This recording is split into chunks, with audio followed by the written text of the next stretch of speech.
¿Qué tal, familia, amigos, hermanos? ¿Cómo están? Bienvenidos a otra más de nuestras transmisiones y vamos a continuar este día con nuestra serie que un servidor ha venido enseñando cada semana, la serie titulada Crisis. Ya llevamos 6 mensajes, este es el número 7. Cada mensaje ha sido diferente, cada mensaje ha sido 100% bíblico, pero también 100% práctico y creo que para muchos de gran bendición. Así que yo te invito, te animo que si tú no has escuchado los mensajes anteriores, que tú los busques en la página de Facebook de un servidor, en nuestras redes sociales, y que no te pierdas ninguno, porque aunque no tengas que escuchar los anteriores para entender los siguientes, sí es importante pues que recibas todo el consejo de Dios, de lo que el Señor ha estado hablando a través de su palabra para este tiempo de crisis que mucha gente quizá ya esté enfrentando, que probablemente algunos prevén que puedan llegar a enfrentar, y hemos estado abarcando diferentes temas para que de manera integral la palabra nos prepare y que en vez de derribarnos, este tiempo nos bendiga y nos fortalezca más que nunca. La semana pasada vimos un mensaje bastante confrontador, un mensaje en el que el Señor nos habló de la importancia de vivir una vida con un quebrantamiento extremo, de cómo a través de ese quebrantamiento y una vida rendida en su presencia y dependiente de Dios, nosotros tenemos la dirección de Dios. Y ahora vamos a ver otro tema que ya no va a estar tan descalabrador como el de la semana pasada, que algunos salieron con un chichote bien fuerte, un chipote bien fuerte aquí en la cabeza, ¿verdad? Así que el día de hoy se puede quitar el casco, pero no quiere decir que quizás no vamos a ser confrontados en algún momento, ¿verdad? Yo te compartía en el mensaje de la semana pasada que la palabra a veces pues nos da una palabra de ánimo, a veces nos confronta, pero siempre nos edifica. Y yo sé que así va a ser. Te adelantaba en el mensaje anterior que comenzaríamos a ver algunas de las promesas de Dios, porque la crisis no va a ser permanente. Te contaba en el mensaje pasado justamente de una historia que veremos el día de hoy, y es cuando el pueblo de Israel vivió un tiempo de sequía, pero después de un tiempo el Señor llama a Elías y lo envía con el profeta Acab para decirle que le anuncie que va a volver a llover sobre la tierra. Y prontamente veremos otro mensaje titulado La lluvia volverá, y seguiremos aprendiendo bastantes cosas bien interesantes. Así que abre tus oídos, abre tu corazón, pon la tele a todo volumen, conecta tu computadora al teatro en casa, súbele a todo lo que da para que escuche tu familia si no se quieren sentar contigo, que escuchen los vecinos, que hasta el de la mera esquina también escuche y que también se arrepienta. Es más, que llegue la prédica hasta el Oxxo más cercano. Cierra tus ojos ahí en tu lugar conmigo y dile: Padre, te doy gracias porque podemos el día de hoy estar reunidos a distancia para escuchar tu palabra. Ponemos en tus manos, Señor, este tiempo. Te pedimos que sea de bendición y que tú hables a nuestras vidas, que nada se interponga entre tu palabra y nosotros, que tú quites todo estorbo, todo distractor, y que solamente seas tú, Espíritu Santo de Dios, hablando a nuestras vidas. Te pedimos que así sea hecho, en el nombre de Jesús, amén. Y bueno, te invito a que me acompañes ahí en tu casa abriendo tu Biblia en el primer libro de los Reyes, capítulo 18. Es una historia que hemos visto, si no mal recuerdo, un par de ocasiones durante esta serie. No quiere decir que vamos a volver a ver lo que vimos en aquella ocasión. No te espantes ni creas que me confundo. Yo llevo un buen registro de lo que he compartido, cuándo lo he compartido y dónde lo he compartido. Así que me refiero a que hemos citado alguna parte de esta historia que estaremos todavía viendo hoy y más adelante durante esta serie. ¿Por qué esta historia? Porque nos narra una historia, o una situación más bien, muy similar a la que estamos viviendo. El pueblo de Israel, por orden de Dios, durante 3 años y medio enfrentó un tiempo de sequía. Un tiempo donde no hubo lluvia, y sin la lluvia la tierra no daba fruto, los animales no comían. Entonces todo esto desencadenó como un efecto dominó una serie de consecuencias que afectaron sus finanzas. Obviamente porque la gente vivía de la agricultura, de la ganadería, y para esto es indispensable sí o sí el agua. Si no tienes agua, pues viene una serie de desastres. Santiago capítulo 5, por ejemplo, cuando habla del caso que vamos a leer, que es cuando Dios envía a Elías y ora y vuelve a llover y el cielo da su lluvia, la Biblia añade que la tierra produjo su fruto. O sea que no estoy sacando conclusiones equivocadas cuando menciono que naturalmente al dejar de llover dejó de haber fruto. Al dejar de haber fruto, deja de haber alimento, deja de haber vendimia y viene una serie de desastres de la cual muchos pues fueron partícipes en esta historia. Sin embargo, después de 3 años y medio, Dios llama a Elías y le dice: ve y preséntate delante de Acab, rey de la nación, y dile que por mandato mío va a volver a llover. Acab le dice: ok, pero antes de que clames vamos a establecer un reto. Vamos a poner un altar. Esta fue la historia que vimos en alguno de los mensajes. Y tú vas a clamar a tu Dios y yo voy a convocar a 450 profetas que tengo que adoran a Baal, un ídolo de la época. Y el Dios que responda es el Dios verdadero. A ver cuál de los dos manda fuego del cielo que consuma el altar y el holocausto.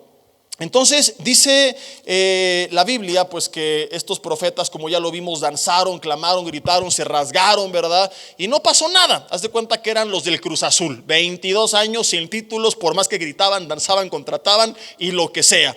Y una de las únicas cosas buenas de esta cuarentena es que se canceló el torneo y junto con ello todas las esperanzas del Cruz Azul de ser campeones. ¿Cuántos en casa dicen conmigo: gloria a Dios? Porque los que aman a Dios, todas las cosas les ayudan para bien. Entonces, al igual que los del Cruz Azul, pues no les respondió Baal. Yo creo que los del azul han de adorar a Baal también. Elías, a diferencia de ellos, clama a Dios. Por supuesto que Elías era un hombre de Dios americanista. Y el Señor le responde y viene el fuego del cielo que consume el altar, y entonces el pueblo adora a Dios, clama a Dios, le cortan la cabeza a los profetas de Baal. Acab se sorprende, va y le cuenta a Jezabel. En fin, pues vino una gran bendición y un avivamiento y un despertar. Pero antes de que lloviera otra vez sobre la tierra, en este contexto, primer libro de los Reyes, capítulo 18, versículo 41, dice la Biblia que Elías le dijo a Acab: sube, come y bebe, ya después de haber derrotado a los profetas de Baal, porque una lluvia grande se oye. Ponte en sus zapatos, eres el rey de la nación y tienes una nación que durante 3 años y medio no ha visto el agua caer del cielo. Está en tus manos toda esta gente que está viviendo una crisis extrema, porque tiene 3 años y medio sin lluvia, con todo lo que ello implica que ya vimos. Y entonces viene este hombre de Dios y dice: una lluvia, y no cualquier lluvia, una lluvia grande. Ojo, no le dijo se ve, una lluvia grande se oye. Y hoy vamos a hablar acerca del poder de caminar una vida anclada en las promesas de Dios mediante un tema que he titulado Anclado en sus promesas. Porque lo que hemos escuchado las últimas semanas son malas noticias, es la sequía que viene, es la crisis que viene. Pero quiero decirte, la Biblia sí advierte de tiempos de sequía. Yo he sido muy honesto durante esta serie y hemos hablado cosas como que la fe no es creer que vas a tener todo lo que quieres, pero sí que nunca va a faltar nada de lo que necesitas. Te he mencionado por qué, contrario a las declaraciones y decretos falsos que se predican hoy en día, la Biblia enseña que sí, muchas veces Dios permite que su pueblo pase por temporadas de crisis, pero también el Señor ha prometido que si buscamos su reino y su justicia, nada de lo que necesitamos va a faltar. Y la semana pasada terminábamos con esta promesa del segundo libro de las Crónicas, si no mal recuerdo, capítulo 5, versículo 14, si no lee todo el libro hasta que lo encuentres. Pero Dios nos dice: si se humillare mi pueblo, sobre el cual mi nombre es invocado, y oraren y buscaren mi rostro, entonces yo os oiré desde los cielos y perdonaré sus pecados y sanaré su tierra. Una promesa preciosa que Dios nos da en su palabra es la promesa de que los cielos se van a volver a abrir y que el cielo va a dar otra vez su lluvia y va a sanar nuestra tierra. Y esta era la palabra que se estaba cumpliendo ya sobre Israel. yo no sé cuándo va a suceder esto, no quiero engañarte y decir, hey, es el próximo mes, pero de que los cielos se abrirán sobre el pueblo de Dios y el pueblo de Dios se humilla, como lo terminamos viendo, se abrirán, porque Dios no es un Dios que no cumpla sus promesas. Y esta es una de las promesas de su palabra para el pueblo que se quebranta, que se humilla y que decide, como ya lo vimos, comenzar a depender de él. Entonces versículo 42 dice que Acab subió a comer y a beber, se aventó su atole, su torta de tamal. Y Elías subió a la cumbre del Carmelo, que representa la presencia de Dios, y postrándose en tierra, esta es una representación de lo que vimos en el mensaje anterior, un hombre que busca la presencia de Dios, que se quebranta delante de Dios, puso su rostro entre las rodillas y dijo a su siervo, sube ahora y mira hacia el mar. Y él subió y miró y dijo, no hay nada. Y Elías le dijo, vuelve 7 veces. A la 7ª vez que él voltea, el siervo dice, bueno, yo veo una nube, pero es una nube muy pequeña como la palma de la mano de un hombre que sube del mar. Pero esto fue suficiente para que Elías supiera lo que venía. Y le dice, ok, ¿sabes qué? Ve y dile a Acab, unce tu carro y desciende para que la lluvia no te ataje. Es como que apúrale porque viene una tormenta que va a inundar la ciudad, y más con los baches de Toluca que tú quieres evitar, así que córrele para que llegues a casa antes de que se venga esta tormenta. Es lo que le está diciendo, que la lluvia no te vaya a agarrar a la mitad del camino. Pero ¿cómo Elías si es una pequeña nube? Porque Elías, querida familia, no vivía de acuerdo a lo que veía. Él vivía de acuerdo a lo que había escuchado en la presencia de Dios. Por eso te decía que es bien importante que escuchemos todos los mensajes, porque el anterior, aunque no es la primera parte de este, sí nos va llevando cada una de las enseñanzas a la que sigue. Y aunque este mensaje es totalmente independiente, es importantísimo que entendamos la importancia de vivir una vida rendida a Dios, porque sin una vida de rendición, de quebrantamiento, no va a venir tampoco esa lluvia de la cual hoy estamos hablando. Entonces, una vez que yo ya me quebranté delante de Dios y que empiezo a escuchar la palabra de Dios, comienzo a caminar fortalecido por las promesas de Dios. Ya no me afecta lo que veo, porque ahora le doy más peso a lo que escucho, que es lo que vivió Elías y de lo cual quiero seguir explicando. Entonces dice la Biblia que aconteció en esto que los cielos se oscurecieron, versículo 45, con nubes y viento, y tal cual Elías lo dijo, y algún día sé que tú y yo también lo veremos, hubo no una lluvia, dice la Biblia, una gran lluvia, y subiendo Acab vino a Jezreel, y la mano de Jehová estuvo sobre Elías. Ahora meditemos un poco en esta historia. Elías sube con su siervo a la cumbre del Carmelo, que ya vimos representa la presencia de Dios. Estamos hablando de 2 hombres que creen en el mismo Dios, que están en el mismo lugar geográfico, en medio de la misma situación, que han vivido los últimos 3 años y medio la misma crisis, que están viendo lo mismo. No es de que estaban conectados vía Zoom y de repente Elías estaba en Toluca y el siervo estaba en Cancún, y en Cancún así había un sol infernal, pero en Toluca hubo una tormenta de la noche a la mañana como se suelen desatar. No, están en el mismo lugar, creen en el mismo Dios y están viendo las mismas condiciones meteorológicas. ¿Por qué un hombre sabe que va a venir una gran lluvia desde el principio, mientras que el otro voltea y dice, no veo nada? Y la 7ª vez que voltea, que representa el término de un ciclo, el número 7 en la Biblia, eso representa, que representa al cristiano que hizo lo que le dijeron, que oró, que se quebrantó, que hizo caso de la voz de Elías, que es en este momento, en esta historia, la voz profética, es decir, la persona a través de la cual Dios habla al hombre. El siervo representa a la persona que ha escuchado la voz de Elías figuradamente, es decir, que ha escuchado la voz de la palabra de Dios, que ha hecho todo lo que le manda la palabra de Dios, no a medias, que perseveró, que fue paciente, que volteó las 7 veces, que terminó su ciclo, que hizo durante todo este tiempo de crisis, de adversidad, lo que Dios le mandó a hacer, pero que de todas formas a la 7ª vez, es decir, tú ya terminaste, ya hiciste todo, ¿verdad? Fuiste paciente, oraste, te quebrantaste, te arrepentiste hasta de lo que no seguiste los consejos de Dios, pero puede que a pesar de ello estés volteando hoy al cielo y digas como el siervo, ok, después de todo, pues sí vi una nube nube, pero es una nube pequeña como la palma de una mano. ¿Y cuánta lluvia puede dar una nube del tamaño de la palma de una mano? Muy poca. No es la que Israel necesitaba. Y esto es lo que está insinuando el siervo. Elías, pues ya te hice caso, ya seguí tu palabra, ya seguí tu consejo, pero aún así lo que se ve que va a venir es insuficiente. Y yo no sé cuántas veces te has sentido como el siervo de Elías.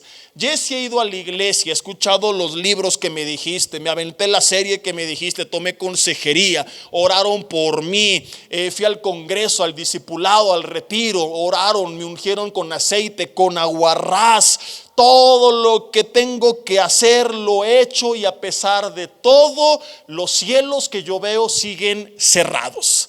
Los cielos que representan la bendición de Dios siguen cerrados. Veo una pequeña nube a lo lejos, pero es insuficiente para lo que yo necesito. Por ahí dijeron que quizá hay una cura para mi enfermedad, pero no es tan grave que me dicen que no va a funcionar. Pues sí, parece que ya me van a dar chamba, pero no es la que yo requiero. Humanamente hablando, las cuentas no me dan y no sé si con esto vaya a salir. Pues sí, me dijeron que ya voy a poder reabrir mi negocio, pero con el 30% de capacidad, mis gastos van a superar a mis ingresos. La nube que se ve que viene no es la que yo necesito. Pues sí, voy a regresar a trabajar, pero con algunas reducciones, ¿verdad? Y me quitó el gobierno mi aguinaldo, que primero de forma voluntaria y que luego voluntariamente a fuerzas. Y tantas historias como estas que están basadas en lo que hemos escuchado como pastores en las últimas semanas, los últimos días y en algunos casos, pues los últimos meses, porque ya llevamos bastante tiempo en cuarentena, ¿no? O muchos llevan en cuarentena, porque algunos pues hemos, como tú lo ves, seguido saliendo a grabar, al súper, a caminar, a lo que sea. Pero estoy hablando de gente que ha vivido un tiempo de crisis y que comienza a ver que el panorama mejora, pero no lo suficiente, que en algunos casos no solamente no mejora, sino que empeora. Algunos no solamente se identifican con el siervo de Elías, se identifican con los amigos de Daniel, cuando esperaban que Dios los liberara del horno de fuego ardiendo, y momentáneamente hubo un tiempo en el que no solamente parecía que no los iba a rescatar, sino que el horno se calentó 7 veces más. Han de haber dicho estos brothers: bueno, Señor, si no nos vas a ayudar, al menos déjalo como estaba, pero no lo empeores. Y no sé si a ti así te has sentido a veces, ¿no? Vas al doctor con la esperanza de que te dé la noticia de que un milagro sucedió, y en tu mente te hiciste la idea: voy a testificar, oh sí, gloria a Dios, yo sabía que esto iba a suceder, sí, Señor, este es el poder de mi Dios, doctor. Y no solamente el doctor no te dijo que sanaste, sino que además de todo empeoraste. Y dentro de ti dices: bueno, Señor, si no vas a hacer el milagro, mínimo déjame como yo estaba, ¿verdad? Pero no me lo empeores todavía más. No solamente no recuperaste el trabajo, sino que además no se ve para cuándo vayas a encontrar otro. Y Señor, yo esperaba que el negocio se levantara, que recuperara mi empleo, pero en vez de que la situación mejorara, empeoró todavía más. No solamente, Señor, no me regresaron el resto de mi sueldo, ahora resulta que me despidieron. Así a veces suele suceder, y esta era la situación que estaba viviendo este siervo. Él voltea a ver después de haber hecho caso a la palabra del profeta de Dios, y lo que se veía humanamente hablando no era suficiente. Israel necesitaba una gran lluvia para traer restauración de 3 años y medio de sequía, no una pequeña nube del tamaño de una palma de una mano. Sin embargo, esa pequeña nube del tamaño de una palma de una mano fue suficiente para que Elías supiera y se mantuviera firme y alegre, porque una gran lluvia, él sabía que vendría. La pregunta que yo te hago es: ¿cuál fue la diferencia? ¿Por qué 2 hombres que adoran al mismo Dios, que están en el mismo lugar viendo la misma situación, tienen una reacción tan distinta? ¿Por qué uno dice: ok, apúrate, ve y avísale acá porque viene una tormenta, mientras que el otro no tiene ni idea de lo que va a venir? La respuesta es muy simple y es obvia, pero quizá no la has visto. El siervo ponía su esperanza y basaba su vida en lo que sus ojos veían, mientras que para Elías no era tan importante lo que él veía, porque sabía que había algo más importante que lo que sus ojos veían, que era lo que sus oídos oían.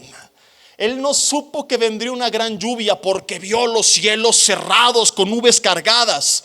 Él supo que venía una gran lluvia, porque aunque no se veían las nubes, podía escuchar las nubes a lo lejos.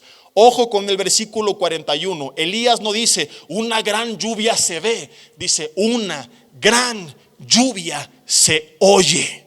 Y no solamente fue lo que oyó físicamente, porque esto ya comenzó a ser las primeras evidencias físicas, pero ojo, de lo que él antes había escuchado en lo espiritual.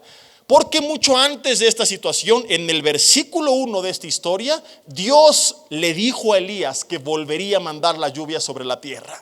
Entonces es un hombre que aquí con su siervo está comenzando a escuchar a lo lejos la lluvia que viene, pero aún antes de haber escuchado eso, había algo más importante y más poderoso que cualquier cosa que él escuchara, que él pudiera ver. Él no le importaba lo que decían las noticias, y vienen malas noticias y años de crisis y no se ve para cuándo y estás despedido y no te va a dar y no va a ser suficiente, porque él en la intimidad había escuchado a Dios diciendo: va a volver a llover sobre la tierra.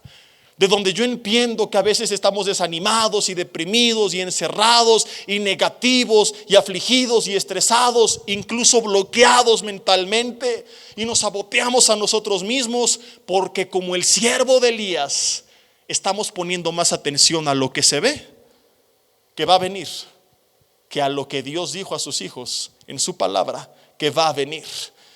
Comenzamos a olvidar que el justo por la fe vivirá. ¿Y qué es la fe? Es no solamente la convicción de lo que no se ve, es también la certeza de lo que se espera. El problema es que, como vimos la semana pasada, si yo no tengo comunión con Dios, no voy a tener una visión de parte de Dios. Y si no sé qué estoy esperando, ¿cómo voy a tener certeza de lo que se espera si ni siquiera sé qué estoy esperando de parte de Dios? Y comienzo a vivir una vida sin fe, una vida sin ánimo, una vida sin esperanza, porque no tengo comunión. Y si no tengo comunión con Dios, tampoco tengo visión, ni tengo palabra. Y entonces me limito a lo que mis ojos ven, y lo que mis ojos ven y mis oídos físicos oyen. Hermano, es terrible. Hay mucha gente que hizo su cuarentena mucho antes de que la autoridad se lo indicara. Yo lo he dicho anteriormente y no me quiero enfocar tanto en esto, pero considero que muchos de los que hoy se quejan porque yo mucho tiempo encerrado y tanto tiempo mi negocio cerrado, lo podrían haber hecho menor si no se hubieran anticipado tanto. Pero creo que muchos se precipitaron demasiado. ¿Sabes por qué? Porque comenzaron a actuar por lo que sus oídos oían. Porque hubo un momento, yo recuerdo perfectamente, donde municipios como Metepec, entre otros, aun cuando no había ni siquiera un solo caso de contagio confirmado, ya había gente que comenzaba a cerrar todo por lo que escuchaban de Italia en ese entonces. ¿Tú te acuerdas? Cuando empezaron a llegar los famosos videos de los italianos, que ahora ya hay tanta información que llega de que no era por coronavirus, que era con coronavirus, que es muy distinto, y tantas cosas que mucha gente dice: mira. Pero es que la gente, en vez de ser guiada por los hechos, por las evidencias y sobre todo por la palabra de Dios, comenzó a tomar decisiones guiada por lo que sus oídos en la carne escuchaban. Entonces vino el miedo. No, mejor me encierro, porque mira los italianos y los españoles y toda esta serie de videos que comenzaron a bombardear, que la gente que hizo que la gente tomara decisiones muy precipitadas. Aclaro, en algunos de los casos no se trata de armar polémica, porque hay quien está a favor, hay quien está en contra. En fin, no es el tema el día de hoy, pero no fue ni siquiera la recomendación del gobierno local, sino el temor de las noticias muy lejanas de lo que estaba pasando, que aquí todavía no llegaba, lo que hizo que mucha gente tomara por temor decisiones precipitadas. Y es un ejemplo de muchos en la vida, ¿verdad? ¿Por qué vivimos vidas así? ¿Por qué vivimos con estrés, con ansiedad, bloqueados mentalmente, sin poder ser creativos? Porque estamos aterrorizados de lo que nuestros ojos ven y nuestros oídos físicos están oyendo. Ponemos más atención a las malas noticias de este mundo que a las buenas nuevas y a las promesas y a la esperanza de la palabra de Dios. Y esto aplica para todas las áreas de nuestra vida. Me he estado enfocando principalmente en la crisis material en esta serie, pero esto lo puedes aplicar a todas las áreas de tu vida, ¿Por qué mucha gente dejó de orar por su familia? Porque en vez de poner atención a la Biblia que dice cree en Jesucristo y tú y tu casa van a ser salvos, comenzaste a poner atención a tu hijo que te dijo: mamá, yo nunca voy a creer, yo soy ateo, vengo del chango. Y miraste a su papá y dijiste: a lo mejor tiene razón, ahí está el eslabón perdido. Porque en vez de poner tu confianza en el Señor que te dijo: no te voy a dejar, no te voy a desamparar, techo, vestido, alimento, si tú buscas primeramente mi reino y mi justicia, nunca te va a faltar. Y seguir con esperanza, buscando la dirección de Dios, pidiéndole creatividad. Y a lo mejor ya estarías emprendiendo algo, porque hay quienes aún en medio de la crisis crearon oportunidades. Y hay quienes se reinventaron. Y hay quienes paradójicamente hasta les fue mejor. Pero otros se bloquearon por el temor. Entonces, en vez de estar buscando la dirección de Dios y crear y crecer, se bloquearon bajo el temor, deprimidos por las malas noticias que sus ojos veían, que sus oídos oían. El temor no es un buen consejero. El perfecto amor, contrario a esto, dice Primera de Juan capítulo 4, 17 en adelante: el amor de Cristo, estar seguro en las manos de Dios, sentirme seguro bajo su abrigo, echa fuera todo temor. Cuando tú crees Dios me ama y tiene un plan para mi vida y tiene cuidado de mí, no hay miedo, hay libertad. La libertad te permite crear, la libertad te permite crecer. El miedo te bloquea, te reprime y, escúchame, te neutraliza. Literalmente, tu cerebro se bloquea. Es como si fueran cables conectados y de repente le bajaste el switch de la luz. Ese switch que se pone en on con la paz, se pone en off con el temor. Tienes, por ejemplo, jóvenes que como una chava los bateó y te dejaron en la friend zone bien bonito y te dijeron: es que te quiero mucho, pero como mi hermanito. Te bloqueaste mentalmente y en vez de decir: bueno, no era la persona que Dios tenía para mí y no me va a dejar jamás en la friend zone la persona indicada. Y si ella no fue, pues es porque no es la que Dios quería, o viceversa. Si no fue él, es porque Dios no lo quería. Pues pusiste tus oídos en lo que sus palabras te dijeron, te desanimó tanto, dañó tanto tu autoestima, que en vez de seguir conociendo amigos y amigas y en el tiempo entender que estará dentro de ese grupo la persona que Dios tiene para ti, ya te recluiste en casa. Ya ni te arreglas, ya ni te peinas, ni te bañas. Después de la cuarentena pareces el padre Abraham con las barbas por acá. Gloria a Dios que por ley no podrás ir a trabajar ni con corbata, ni con barba, ni con bigote. Dile al de al lado: a ver si así sí te bañas y te rasuras, brother. Porque si no, te van a multar, ¿verdad? Pero hay gente así, fuera de broma. Jóvenes deprimidos porque me bateó. ¿Y qué tal que llega Cristo por nosotros y yo aquí sigo forrando Biblias? Y esa palabra de que caerán a tu lado 1000 y 10,000 a tu diestra, mas a ti no llegará, se refiere a las chavas para conmigo. En vez de poner atención a la palabra de Dios, a Dios que dice: no es bueno que el hombre esté solo. Hijo, si no tienes el don de continencia, y yo creo que no lo tienes, la persona que tengo para ti en tu tiempo, conforme a mi voluntad, va a llegar. Y cuando tú lo crees, tú sigues adelante, te arreglas y sales y conoces. Cuando pones atención a la palabra de Dios. Pero cuando pones más atención al rechazo del hombre, al vapeo del hombre o de la mujer, pues entonces te desanimas, como quizás estás el día de hoy. Regresando a nuestra historia, Elías esperaba esta gran lluvia, no solo desde que comenzó a escucharla con sus oídos físicos, sino desde que en el versículo 1 Dios le dijo en intimidad con él. Porque recuerda que durante esta serie vimos que Elías buscaba la presencia de Dios, y por eso viene con este valor a enfrentar a Acab y a los profetas de Baal. Porque él no caminaba en base a lo que veía, sino a lo que ya había escuchado. ¿Y quién puede detener, atemorizar, neutralizar? ¿Quién puede incluso bajar el estima, la confianza, derrotar los planes, desanimar las intenciones de un hombre o una mujer que escuchó en intimidad con Dios, a Dios diciéndole: ve y haz esto que yo te lo estoy mandando? Que no puede ser más poderoso que el sí de Dios. Entonces le damos demasiado peso a los bloqueos del hombre, al menosprecio del hombre, a los señalamientos del hombre, a las malas noticias del hombre, porque no hemos escuchado el sí de Dios. Te pesa cualquier oposición porque no estás seguro que Dios te respalda.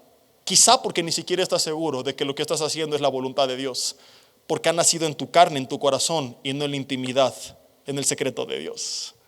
Uy, uy, uy. Ay, ay, ay. Algunos dicen: Jesse, me dijiste que no iba a haber pedradas. ¿Yo qué quieres que haga? Salieron de la nada, no estaban planeadas. Pero es una realidad. Cuando yo tengo una palabra de parte de Dios, ¿quién me puede decir que no? ¿Quién me puede bloquear? Por eso Elías dijo: 450 falsos profetas, no importa.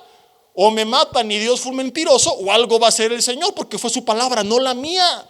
Hay tanto temor en la gente porque están caminando con sus ideas, como lo vimos hace 8 días, confiando en su autosuficiencia y no descansando en los planes de Dios, limitando sus vidas, como lo vimos, a sus posibilidades y no a las posibilidades de Dios. Incluso dentro de la iglesia, ¿cuántos de los que están siguiendo este mensaje no recibieron un llamado de parte de Dios y querías servir a Dios y predicar la palabra de Dios, y ahora estás amargado en tu casa vociferando contra 3 iglesias porque te bloquearon? Entonces te pregunto, ¿te llamó o no te llamó Dios? Porque si te llamó Dios, te haya bloqueado quien te haya bloqueado, Dios te va o no a respaldar. Es que no me dejaron predicar en la iglesia, pues salta a predicar a las calles. Ay, es que me callaron la boca en la alabanza, pues cántale a Dios abajo, vete a cantar a los camiones. Pero el hecho de que muchos hayan claudicado, abandonado su ministerio, dejado de intentarlo, rebelándose contra la autoridad en vez de respetar y decir: si Dios, esto es de Dios, Dios me va a respaldar, con o sin su respaldo, pero yo voy a ser fiel y voy a ser obediente. ¿Por qué mucha gente empieza a actuar incorrectamente? Porque no está segura de que Dios la respalda, y entonces creen que o lo hacen en su carne o no lo van a lograr. David, por ejemplo, cuando le dijeron: este es el día que Dios te entregó a Saúl, mátalo, él no actuaba en la carne. Un hombre en la carne hubiera dicho: sí, ahorita lo hago, como los pastores que dividen iglesias.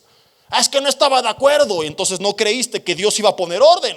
No creíste que la iglesia era el cuerpo de Cristo y dijiste: o lo pongo yo, no lo pone nadie, el orden. Y dividiste en contra de la voluntad de Dios. David, que descansaba en el tiempo y voluntad de Dios, dijo: no, Dios lo puso, y si Dios me quiere poner a mí, Él lo va a hacer en su tiempo y a su manera. Mi confianza está puesta en Dios. Yo no soy como ustedes y no voy a actuar igual que como ustedes esperan que yo actúe, porque yo no pongo atención a las voces del ejército de Saúl, ni a las de ustedes, ni a Saúl, sino al Dios que me ungió como rey de esta nación. Y por eso David se mantuvo firme.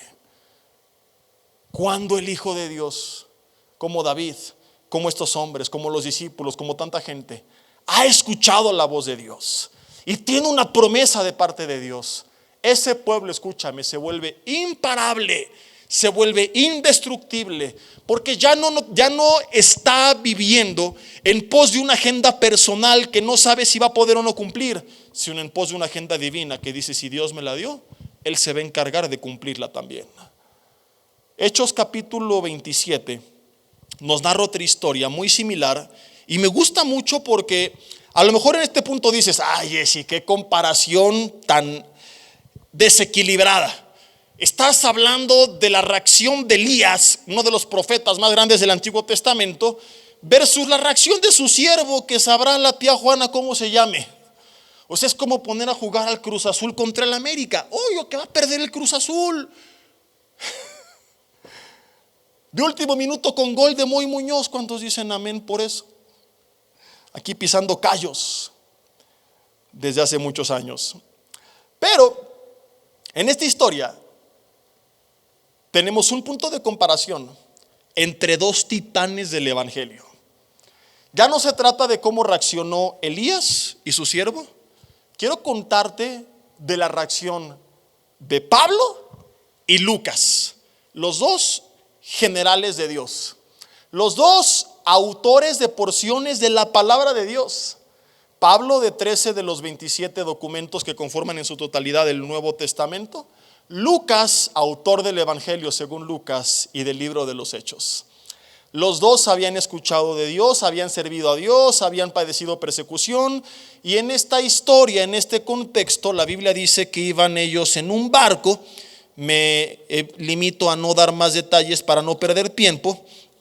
Había una razón por la que iban en ese barco, iban a Roma, pero ya no voy a hablar más. El punto es que vino una tormenta sobre ese barco. Ya el por qué iban ahí no tiene que ver necesariamente con el tema de hoy. Quédate con que estaban los dos en el mismo barco y en ese barco se desencadena una tormenta.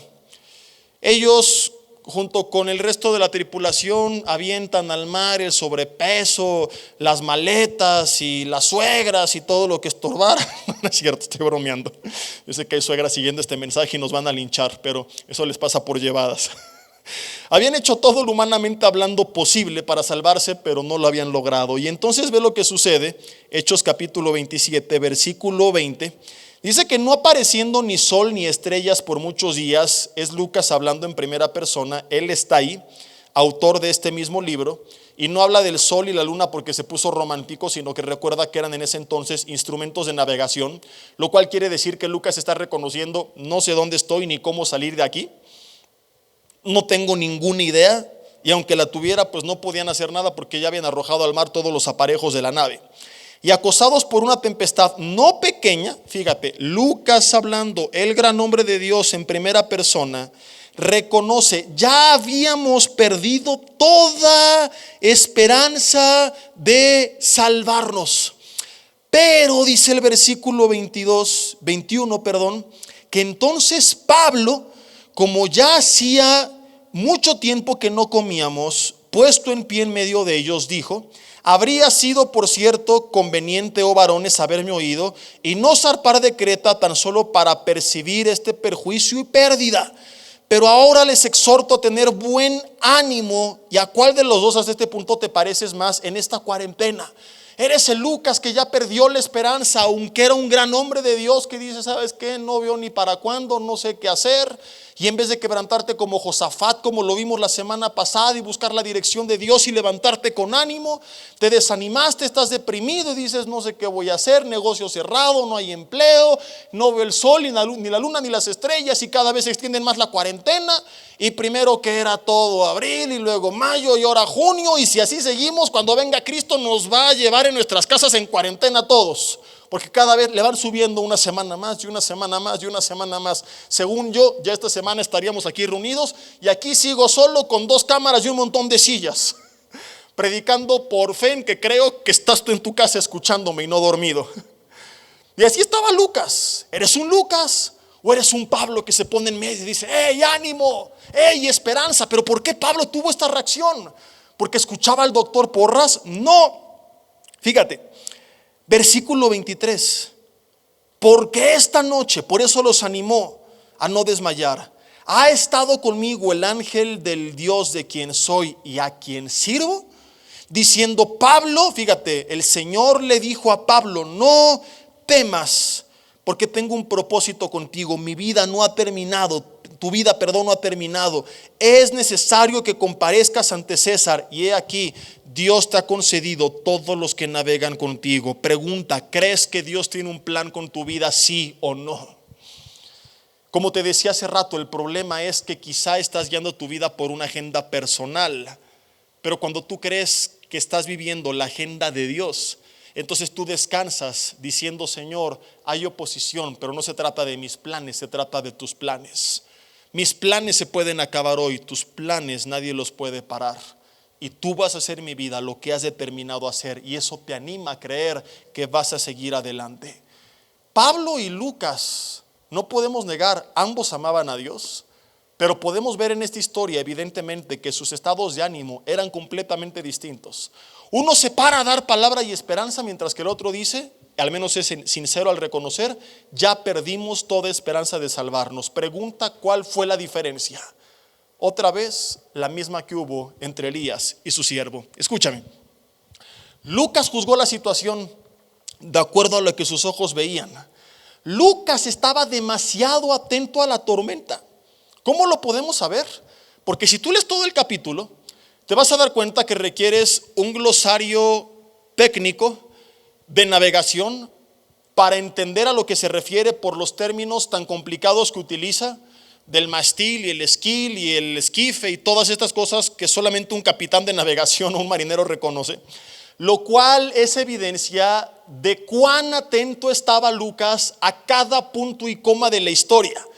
Fíjate que Lucas no dice, y vino una tormenta sobre la nave y mientras yo estaba orando. No, Lucas dice, y recogemos el esquife y pasó esto y el esquirte y aquello. O sea que él estaba arriba viendo todo. A pesar de ser un gran hombre de Dios, fue tan grande la tormenta que lo arrancó de su comunión con Dios y comenzó a vivir una vida, al menos en ese momento, en la carne.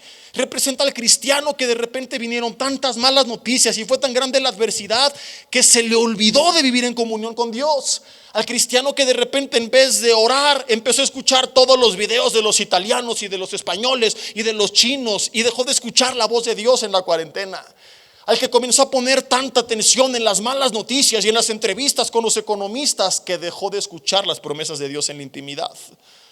A todos nos suele suceder que de repente en nuestras vidas y nuestra mirada está puesta en cada punto y coma de las malas noticias que se desarrollan a nuestro alrededor.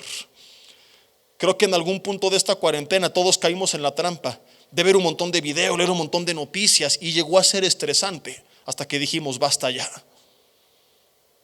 Veamos lo necesario, pero no vamos a ver más de lo que estamos escuchando. No sé si me explico.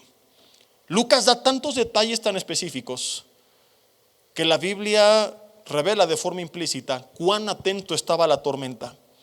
Mientras que Pablo aparentemente aparece de la nada. ¿Por qué? ¿Por qué Lucas no dice entonces un ángel vino con Pablo, sino que narra a Pablo, más bien describe a Pablo narrando su encuentro con el ángel? O sea, Pablo, dice Lucas, apareció y nos contó esto, aquello y lo otro. Porque Lucas no estuvo cuando Pablo recibió este mensaje, lo cual nos hace concluir automáticamente que Pablo recibió este mensaje en lo privado. Pablo no estaba arriba viendo cada detalle de la tormenta. Pablo, en medio de la tormenta, fue a buscar la dirección de Dios. Pablo no reaccionó de acuerdo a lo que veía. Pablo, como Elías, reaccionó de acuerdo a lo que veía, a lo que escuchaba, perdón. Fíjate, regresamos a Hechos 27. Te quiero leer el versículo 25. Por tanto, varones, dice Pablo, tengan buen ánimo, porque yo confío en que veo que el cielo se está abriendo y como que esto va a mejorar. Eso dijo él. Ya salió un economista con una buena noticia y fíjate que el plan del secretario de Hacienda y la propuesta del presidente me late que no va a estar tan mal. No, Pablo dice, no me interesa lo que estoy viendo. Veo lo mismo que ustedes, escucho lo mismo que ustedes. Las noticias del presidente, del secretario, del empresario, del economista, todas son terribles, pero mi esperanza no está en lo que veo que ellos hacen, no está en lo que escucho que ellos dicen. Versículo 25, yo confío en Dios que será hecho así como veo. No, dice, así como se me ha dicho. ¿Qué es lo que se le dijo? En la intimidad, una palabra de Dios, describiéndole lo que Dios quería hacer con él, y eso lo fortaleció en tiempos difíciles. Dicho de otra forma, vieron lo mismo, pero escucharon muy distinto. De lo cual yo entiendo que la multitud en el tiempo de crisis se va a desanimar, se va a deprimir, se va a secar, se va a derrumbar, pero los hijos de Dios que reconocen a Dios, como lo vimos la semana pasada, que se quebrantan en la presencia de Dios, van a escuchar en la intimidad la voz de Dios, y eso los va a fortalecer a ellos y los va a llevar a dar palabra de ánimo a los demás. Y los demás van a preguntar, como dijeron de Pablo, pero ¿por qué tú estás así? Porque yo estuve en la presencia de Dios y tengo esta palabra de parte de Dios. Y entonces podremos comenzar a vivir vidas por fe. Fe no es decir, ten ánimo, mira, todo va a estar bien. Es tener una palabra de parte de Dios. Porque si fe es la certeza de lo que se espera, no puedo tener fe si no estoy esperando nada. Porque para tener fe tengo que tener la certeza de lo que se espera. Pero si no espero nada, la certeza de qué voy a tener. No sé si me explico. Entonces, cuando yo tengo una promesa de parte de Dios y creo en ella, la fe me hace aferrarme a esa promesa, y entonces podemos definir la fe como fe. Pero si ni siquiera sé qué estoy esperando, ¿a qué voy a esperar? ¿Y cómo voy a ejercitar mi fe? En cambio, cuando yo tengo una palabra de Dios, a diferencia de los demás, dejo de caminar en base a lo que veo y comienzo a poner mi esperanza en lo que Dios me dijo que veré. Por eso Habacuc 2:4 y Romanos 1 versículo 7 claramente dicen, el justo por la fe vivirá. Y hay tantos casos en la Biblia. David en tiempos difíciles, Algún día te lo compartí dentro de esta serie. Dijo: hubiera yo desmayado, Salmo 27:13, si no creyere que veré la bondad de Jehová en la tierra de los vivientes. Hermano, estás a punto de desmayar, destrozado por tantas malas noticias, estresado. Hay gente que nos ha llamado para pedir consejería. Estoy hecho un mar de nervios, estoy preocupado, estoy afligido, tengo miedo. Tienes que confiar en que verás la bondad de Jehová en la tierra de los vivientes, o no vas a poder seguir adelante. Tienes que anclar tu alma, tus emociones a las promesas de Dios, no a las malas noticias de este mundo. Tiene que ser la palabra de Dios como un ancla donde allí esté nuestra vida arraigada, donde ahí descanse nuestra paz, nuestro gozo, no en lo que veo, sino en lo que Dios me dice que veré. Tengo que aprender a caminar por fe, o ni siquiera voy a dar un paso más y me voy a derrumbar y me voy a paralizar y me voy a quedar allí tirado. Ahora concluyo extrayendo de todo esto dos enseñanzas básicas. Uno, la palabra que necesitamos la hallaremos en la presencia de Dios. Esto lo vimos un poco más a fondo la semana pasada. No tengo intimidad, no tengo palabra, y entonces, además de que no tengo dirección, como lo vimos hace 8 días, además de que no tengo dirección, tampoco sabré a qué esperar. Entonces viene la duda, la depresión, el desánimo, las pocas ganas de vivir, etcétera. Porque no puedo tener la certeza de lo que se espera, como ya te lo dije, si ni siquiera sé qué estoy esperando. Para esperar algo lo tengo que escuchar, y para escucharlo necesito intimidad. Ojo con esto. Lucas, autor del Evangelio de Lucas y del libro de los Hechos, reconoce: ya habíamos perdido en primera persona toda esperanza. O sea que tú puedes ser el más grande teólogo y enseñar la Biblia, felicidades. Lucas no la enseñó, la escribió, y aún así perdió la esperanza. No importa qué tan gigante de la fe y qué tan titán del espíritu seas, un día pierdes tu comunión con Dios. Un día de tormenta, de malas noticias, de preocupación, que tú pones más atención a lo que el mundo dice que vendrá que a las promesas de Dios, es más que suficiente para acabar con todos tus ánimos y destruir por completo tu esperanza. Vuelve en casa con el que tienes al lado y dile: uyuyuy, ayayay. Un solo día de malas noticias, un solo día de tormenta, y poner más atención a la tormenta y dejarnos absorber por ella que por la palabra de Dios, es más que suficiente para derrumbar todo el ánimo de los más grandes hombres de Dios. Y lo segundo que yo aprendo de aquí es que una vez que tengo una palabra de Dios, me tengo que aferrar como Pablo a ella, anclarme a ella, orar conforme a ella. El problema de muchos es que están hablando como Lucas, como el siervo de Elías. Y eso, como te contaba hace rato, hasta mentalmente los comienza a bloquear. No, pues no se ve nada. Y el creer que no se ve nada te hace no echarle ganas en nada. No, yo creo que no hay esperanza, y te hace claudicar. Ya para qué sigo remando si de todas formas de esta no salimos, ¿me explico? Y empezamos a hacer más grande nuestra tormenta todavía, porque nos estamos predisponiendo al fracaso. Fíjate lo que dice acerca de esto, y ya casi concluyo. Si me pueden ayudar con el teclado, por favor. Proverbios capítulo 18. Proverbios capítulo 18, versículo 20.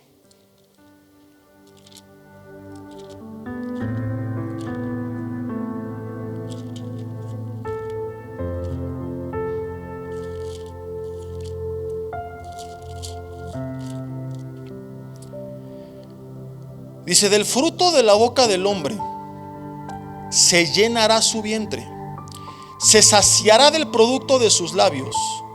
La muerte y la vida están en el poder de la lengua, y el que la ama comerá de sus frutos, dice la Biblia. Mira, Salomón es el rey y tiene que escribir con mucha diplomacia. Pero lo que quiso decir en la traducción El Chilango Habla Hoy vendría así: brother, o carnal diría más bien, sigue hablando así de mal y te vas a tragar tus propias palabras. No estoy equivocado, medítalo.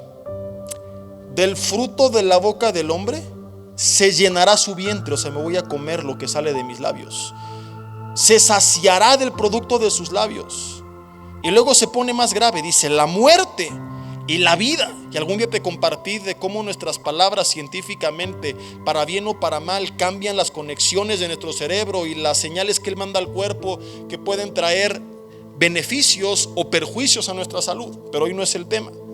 Pero simplemente es de tanto peso lo que hablamos, en base a lo que escuchamos, que la Biblia dice hay hasta poder de dar vida o poder de dar muerte, y no tiene nada que ver con la confesión positiva.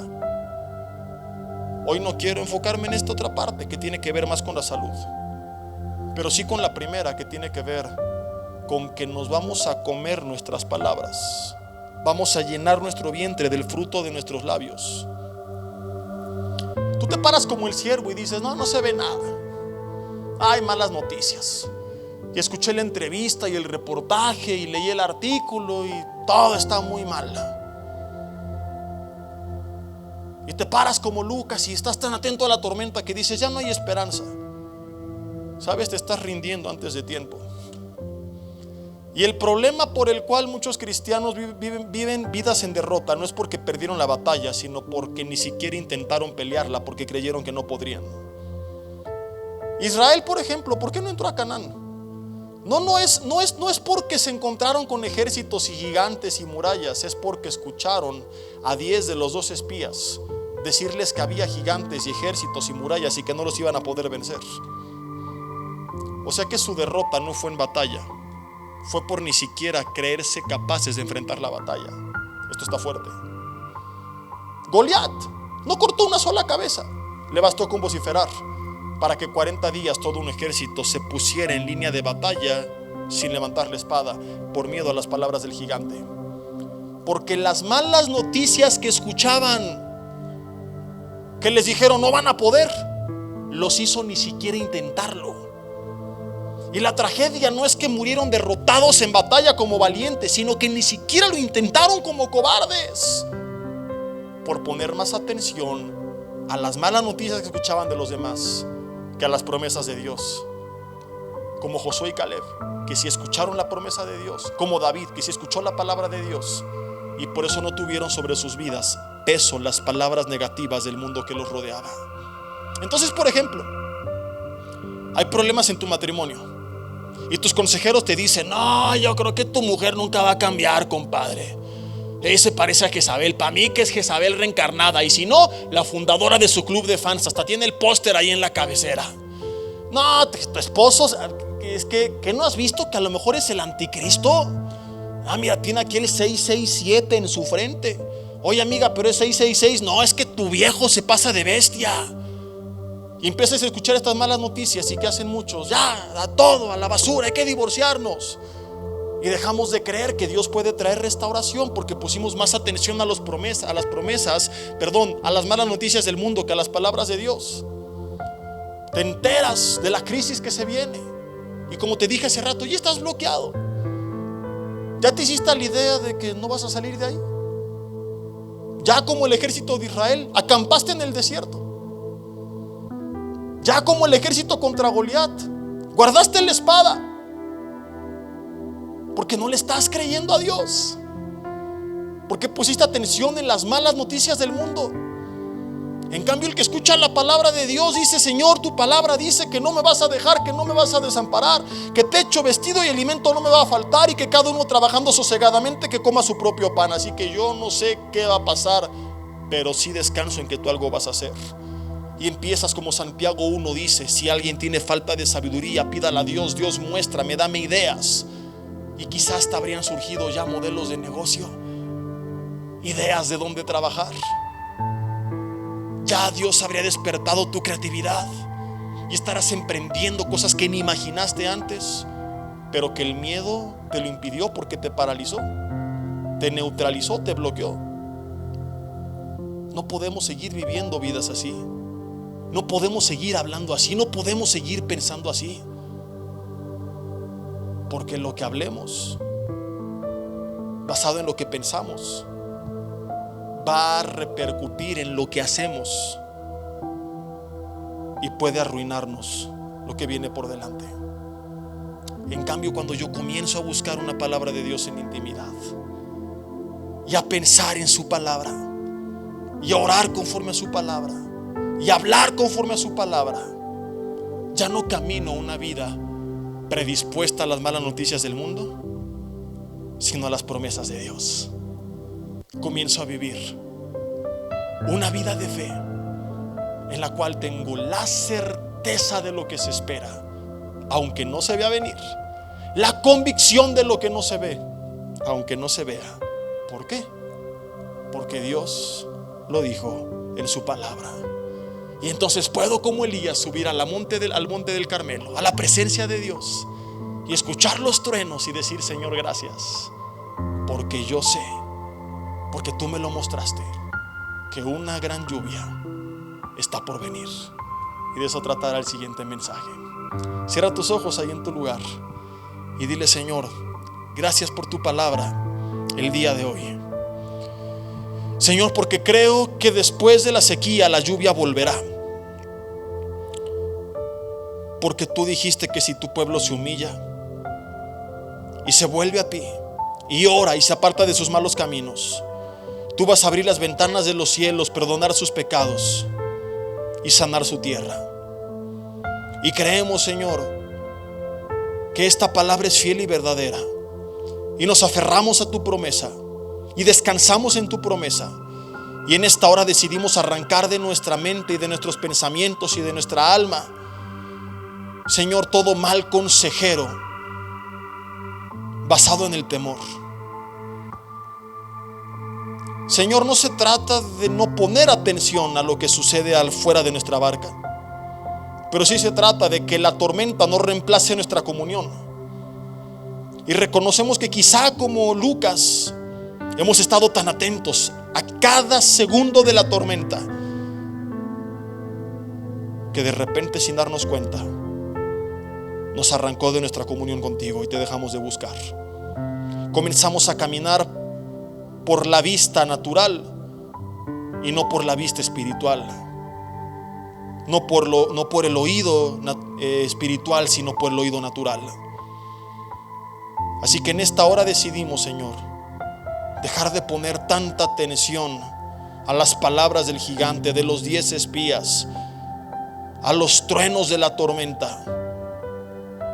Dejar de ver esa pequeña nube a lo lejos y comenzar a escuchar de la nube que tú dices que vendrá, de los planes que tú tienes y de las promesas que nos has dado para nuestra familia, para nuestras finanzas, para nuestra vida. Dile: Dios, yo quiero anclar mi vida, mi fe y mi alma a tus promesas. Y hoy quito el ancla de las malas noticias de este mundo, Señor. Hoy todo temor se va de mi vida en el nombre de Jesús. Hoy toda desconfianza y toda palabra negativa, Señor, toda resignación al fracaso, a que no saldré de esta, a que ya en esta tormenta terminó mi vida, es eliminada en el nombre de Jesús. Porque efectivamente algún día mi vida terminará, pero no cuando la tormenta lo diga, sino cuando tú lo digas. Y como lo vimos al inicio de la serie, si incluso en el peor de los casos muriéramos de coronavirus o cualquier cosa, será porque nuestros días terminaron y estamos en paz, sabiendo que nuestro destino no está en las manos del gobierno, ni de la enfermedad, ni de la crisis, sino en las tuyas. Pero mientras tengas planes para con nosotros, como se lo dijiste a Pablo, ni aún la más grande de las tempestades nos habrá de arrebatar tu propósito. Así que yo descanso en esto, que viviré los días que tenga que vivir y tendré lo que tenga que tener, y no me faltará nada de lo que sea indispensable para cumplir con tu propósito.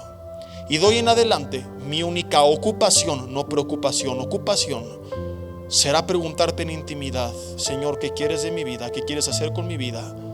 Y confiaré en que mientras tú tengas todavía algo que hacer en mí, lo que yo necesito, física, emocional y espiritualmente, jamás me faltará. Dios, que así se ha hecho. Que tus promesas fortalezcan a tu iglesia en tiempos difíciles. Que dejen de poner tanta atención sus oídos y sus ojos a las malas noticias de este mundo y comiencen a fortalecerse por la promesa de tu palabra, a mirar lo que tú dices de sus hijos, de su descendencia, de su salud, de su provisión, de su futuro, y no lo que la gente y el mundo dice. En el nombre de Jesús, amén.